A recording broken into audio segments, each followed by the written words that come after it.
जय हिंद दोस्तों, आप सबका बहुत स्वागत है हमारे YouTube चैनल सिविल प्लस पर। दोस्तों, हम इस वीडियो में बिहार बजट 2025-26 के बारे में बात करेंगे।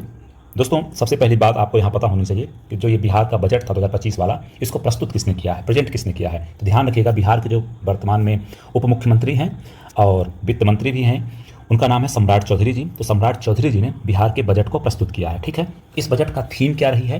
तो 2025-26 के जो बजट रहा है उसकी थीम रही है एजुकेशन एंड वुमन एम्पावरमेंट, यानी शिक्षा और महिला सशक्तिकरण बिहार बजट की थीम रही है। ठीक है, ये बात आप ध्यान रखिएगा।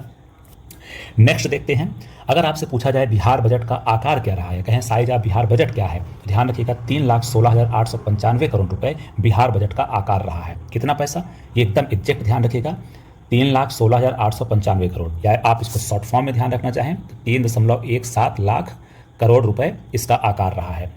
अगर हम इसको 2024-25 वाले बजट से तुलना करते हैं तो आप देखेंगे इसमें 13.69% की इसमें वृद्धि हुई है। कितनी वृद्धि हुई है? 13.69% की इसमें वृद्धि देखी गई है। ये आप वृद्धि को जरूर याद रखिएगा। एग्जैक्ट आपसे पूछा जा सकता है कि जो बिहार का बजट 2025-26 वाला था, वो अगर हम 2024-25 वाले बजट से तुलना करते हैं तो उसमें कितने प्रतिशत की वृद्धि देखी गई है? ये है 13.69% की। ठीक है, अगर आपसे इसको पूछा जाएगा कितने रुपए में वृद्धि हुई है, तो 38,169 करोड़ रुपए की इसमें वृद्धि देखी गई है। ओके, ये दोनों डेटा आप जरूर ध्यान रखिएगा, ये बहुत इंपॉर्टेंट है।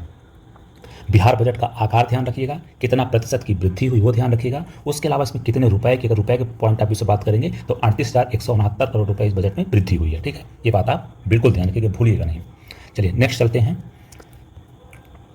आपको पता होगा किसी भी प्रदेश का जो बजट होता है या देश का बजट होता है, उसमें दो हिस्से बेसिकली होते हैं। एक राजस्व बजट का हिस्सा होता है, दूसरा पूंजीगत बजट का हिस्सा होता है। मतलब राजस्व का मतलब ये हो गया कि जो ऐसी आय और व्यय है जो रेगुलर रूप से होती रहती हैं। पूंजीगत का मतलब ये है कि जो ऐसा आय और व्यय है जिससे एक प्रकार से उत्पादन क्षमता बढ़ती है। मतलब आप सीधा सीधा समझ लीजिए, आपने इकोनॉमी पढ़ा होगा तो राजस्व आय, राजस्व व्यय वगैरह सब पढ़ा होगा, तो हम उसको डिफाइन करने नहीं जाएंगे। यहाँ इंपॉर्टेंट है आपके डेटा। इकोनॉमी वाला सेगमेंट आप अच्छे से एक बार रिवाइज कर लीजिएगा। बजट के कितने अंग होते हैं, राजस्व व्यय क्या होता है, राजकोषीय घाटा क्या होता है, राजस्व घाटा क्या होता है, पूंजीगत घाटा क्या होता है, सारी बातें आप पढ़ लीजिएगा। यहाँ हम सिर्फ डेटा पे बात करेंगे। ठीक है, तो आप यहाँ ध्यान रखिएगा, बिहार के जब राजस्व आय की बात करते हैं, जो अनुमान है, तो 2,60,831 करोड़ अनुमान है बिहार की आय हो सकती है, राजस्व आय। और राजस्व व्यय की बात करेंगे तो लगभग 2,52,000 जो है 52,000 करोड़ रुपए इसमें व्यय हो सकता है राजस्व। तो आप देखेंगे तो बिहार में राजस्व घाटा क्या है? राजस्व घाटा की स्थिति नहीं है, बल्कि बिहार में राजस्व सरप्लस की स्थिति है। तो कितनी सरप्लस है? अगर हम इसको बिहार के जीएसडीपी में देखेंगे तो लगभग आपको देखने को मिलेगा 0.80% जो है बिहार में राजस्व सरप्लस है। अगर इसको हम मनी में बात करते हैं, पैसे में बात करते हैं, तो 8,831 करोड़ लगभग बिहार में राजस्व सरप्लस आपको देखने को मिलेगा। ठीक है, वहीं अगर हम पूंजीगत की बात करते हैं तो बिहार में लगभग पूंजीगत व्यय का अनुमान है 64,894 करोड़ का। कितना अनुमान है? 64,894 करोड़ का। और पूंजीगत आय कितनी होने वाली है बिहार के लिए? तो वो होने वाली 56,263 करोड़। ठीक है, इससे ये अनुमान लगाया जा रहा है कि बिहार में पूंजीगत घाटा, ये कह सकते हैं कि बिहार में पूंजीगत व्यय पूंजीगत आय से ज़्यादा किया जा रहा है। ठीक है, हालांकि ये डेटा इतना इंपॉर्टेंट नहीं, आप इसको छोड़ सकते हैं, लेकिन ये आप जरूर ध्यान रखिएगा राजस्व घाटा वाला, क्योंकि कुछ ही भारत के ऐसे प्रदेश है जहां पास राजस्व सरप्लस की स्थिति है। ठीक है, तो बिहार में राजस्व सरप्लस है, घाटा नहीं है। जीडीपी के फॉर्म में पूछा जाएगा स्टेट की तो वो है 0.80% है। पैसे के फॉर्म में पूछा जाएगा तो 8,831 करोड़ रुपए है। ठीक है, चलिए नेक्स्ट देखते हैं। अब हम देखते हैं कि प्रमुख संकेतक जो होते हैं किसी भी राज्य की जीडीपी के, जैसे राजकोषीय घाटा, राजस्व घाटा, प्राथमिक घाटा, तो उनकी स्थिति क्या है। तो बिहार में जो है राजकोषीय घाटे की बात करते हैं तो बिहार के जीडीपी का ये है, कितना प्रतिशत है? बिहार के जीएसडीपी का है ये 2.98%। ठीक है, बिहार के जीएसडीपी का 2.98% जो है राजकोषीय घाटा, इसे फिजिकल डेफिसिट बोलते हैं। अगर हम इसको पैसे के रूप में बात करेंगे तो 32,718 करोड़ रुपए जो है बिहार में आपको राजकोषीय घाटा देखने को मिलेगा। वही अगर हम रेवेन्यू डेफिसिट की बात करें तो बिहार में रेवेन्यू डेफिसिट ना होकर रेवेन्यू सरप्लस की स्थिति है। तो कितना रेवेन्यू सरप्लस है? तो 8,831 करोड़ है। ये डेटा बिल्कुल मत भूलिएगा, बहुत इंपॉर्टेंट डेटा है। हमने इसमें वही चीज़ शामिल किया है जो आपके पेपर में बिल्कुल आ सकते हैं। अगर हम इसको जीएसडीपी के बाद फॉर्म में बात करेंगे तो ये बिहार के जीएसडीपी का 0.8% राजस्व सरप्लस बिहार में देखने को मिलता है। कह सकते हैं रेवेन्यू सरप्लस की स्थिति देखने को मिलती है। बिहार में प्राथमिक घाटा की बात करते हैं, प्राइमरी डेफिसिट की, तो बिहार में जो प्राइमरी डेफिसिट है वो है 9,704 करोड़ रुपए। दोस्तों, इस सभी घाटे के बारे में एक बार आप अपने स्तर पर जरूर देख लीजिएगा, अपने नोट्स इकोनॉमी वाली बार पलटा लीजिएगा कि राजकोषीय घाटा क्या होता है, राजस्व घाटा क्या होता है, प्राथमिक घाटा क्या होता है, जितने प्रकार के घाटे होते हैं, डेफिसिट होते हैं, उनके एक बार पढ़ लीजिएगा।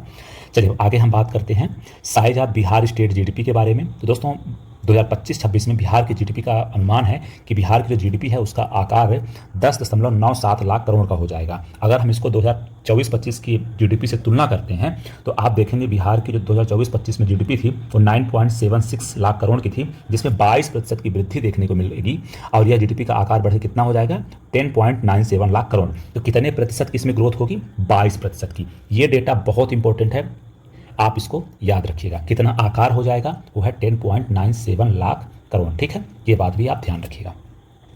चलें आगे बढ़ते हैं, नेक्स्ट टॉपिक देखते हैं।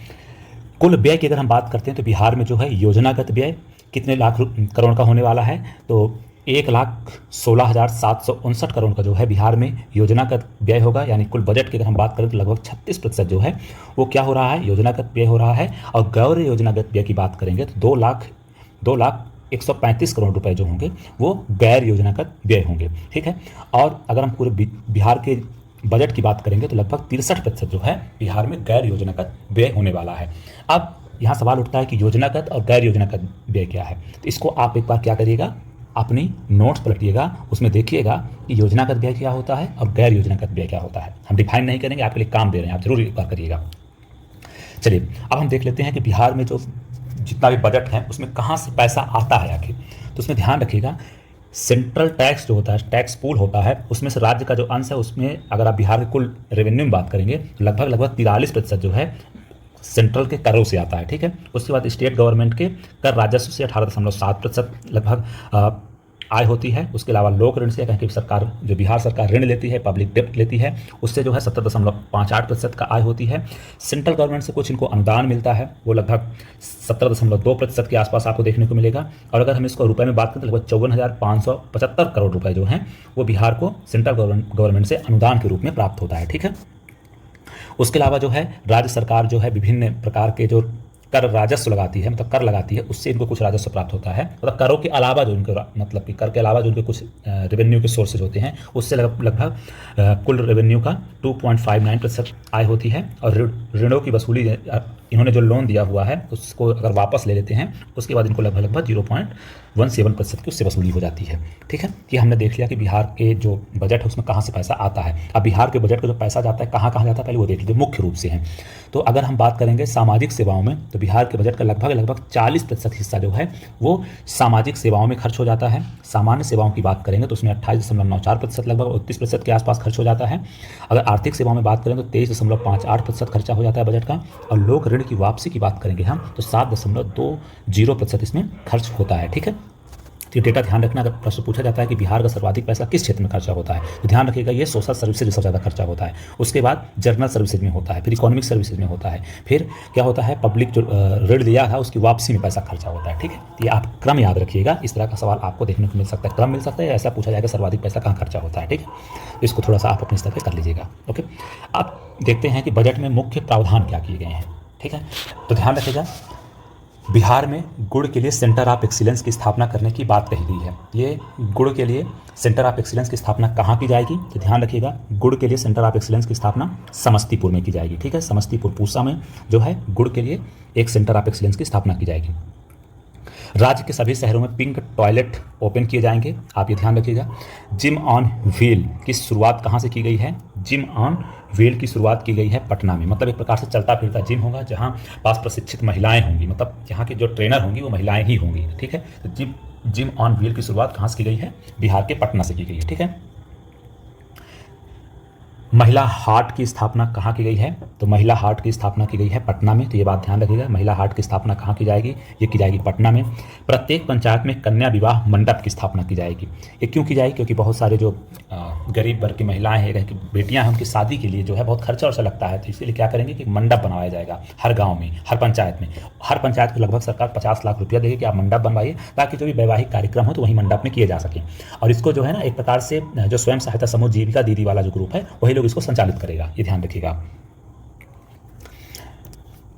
बेगूसराय में एक कैंसर अस्पताल की स्थापना करने की यहाँ बात की गई है। ठीक है, तो अगर पूछा जाता है सवाल, मतलब कि आपसे पेपर में सवाल कि बिहार बजट के अनुसार बिहार के किस जिले में कैंसर अस्पताल स्थापित किया जाएगा, तो उस जिले का नाम है बेगूसराय। ठीक है, और कैंसर के रोकथाम के लिए बिहार कैंसर केयर सोसाइटी की स्थापना की जाएगी। ठीक है, किसकी स्थापना की बात की गई है? बिहार कैंसर केयर सोसाइटी की स्थापना की बात बजट में की गई है।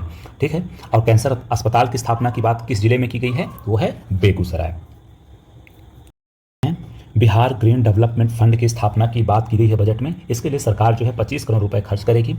ये जो 25 करोड़ रुपए है एक प्रकार से सीड फंड है, मतलब एक प्रकार से स्थापना के रूप में जो पैसा दिया जाता है संस्था को सीड फंड कहलाता है। इसमें सरकार जो है 25 करोड़ रुपए कंट्रीब्यूट किया है और सरकार ऐसा अनुमान कर रही है कि इसमें और जो है प्राइवेट सेक्टर वगैरह जो है वो भी इसमें पैसा इन्वेस्ट करेंगे और जो ये पैसा आएगा इस पैसा क्या किया जाएगा कि बिहार में जो क्लाइमेट अनुकूल डेवलपमेंट हो और कार्बन न्यूट्रल बनाने में मदद कर सके। मतलब इसका ऑब्जेक्टिव क्या है कि बिहार को क्लाइमेट अनुकूल बनाना है, ठीक है, और साथ में कार्बन न्यूट्रल बनाने में मदद करना है। क्योंकि आप सबको पता होगा बिहार सरकार ने 2070 तक जो है बिहार को कार्बन न्यूट्रल स्टेट के रूप में घोषित करने का लक्ष्य रखा हुआ है। ठीक है, ये बात आप ध्यान रखिएगा।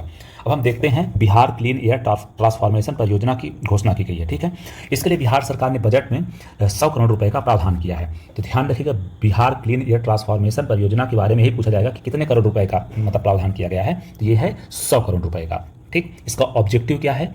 ऑब्जेक्टिव है स्टेट में एयर क्वालिटी को बढ़ावा देना है और एयर पोल्यूशन को कम करना है। मतलब सीधी बात यह है कि हवा को शुद्ध करेगा है। और दूसरा बात क्या है कि जौन पूरे प्रदेश में एकदम वायु प्रदूषण हो गया है उसको कम करना है। ठीक है, तो ये इसका ऑब्जेक्टिव है किसका? बिहार क्लीन एयर ट्रांसफॉर्मेशन परियोजना का। ठीक, चलिए अब आगे देखते हैं तरकारी सुधा आउटलेट। देखो बिहार में सुधा डेयरी चलती है, उसी प्रकार से बिहार में जो है हर जगह क्या खोला जाएगा? सुधा डेयरी की तर्ज पर सब्जी प्रसंस्करण विपणन केंद्र खोले जाएंगे ताकि लोग उसी प्रकार से अपनी सब्जी उब्जी बेच सके, उनका प्रसंस्करण किया जा सके। जिस प्रकार से सुधा डेयरी ने एक प्रकार से दुग्ध उत्पादन के क्षेत्र में बिहार में क्रांति लाई है, उसी प्रकार से तरकारी के क्षेत्र में भी या सब्जी के क्षेत्र में जो है उसी प्रकार से उसको बढ़ाया दिया जा सके।